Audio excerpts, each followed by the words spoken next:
রাজধানীতে বাড়ছে শীতের দাপট, সারাদিনই আকাশ মেঘাচ্ছন্ন, ঘন কুয়াশা ও বাতাস বাড়িয়েছে শীতের অনুভূতি।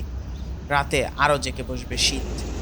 আজ দেশের সর্বনিম্ন তাপমাত্রা রেকর্ড করা হয়েছে কিশোরগঞ্জের নিকলিতে 10 ডিগ্রি সেলসিয়াস, আর রাজধানীতে আজ তাপমাত্রা 13.8 ডিগ্রি সেলসিয়াস। এদিকে রাজধানীর ঢাকা ও আশেপাশের এলাকাতেও শীতের প্রভাব অব্যাহত রয়েছে।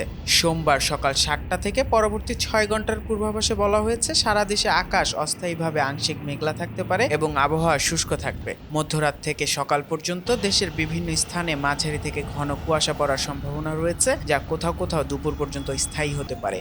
এর ফলে বিমান চলাচল, অভ্যন্তরীণ নৌযান ও সড়ক যোগাযোগ সাময়িকভাবে ব্যাহত হওয়ার শঙ্কা রয়েছে। আবহাওয়া অধিদপ্তর জানায়, ঢাকার উত্তর ও উত্তর পশ্চিম দিক থেকে ঘন্টায় 8 থেকে 12 কিলোমিটার বেগে বাতাস বইতে পারে। সকাল 6টায় রাজধানীর তাপমাত্রা রেকর্ড করা হয়েছে 14 ডিগ্রি সেলসিয়াস, আর বাতাসে আর্দ্রতার পরিমাণ ছিল 95%।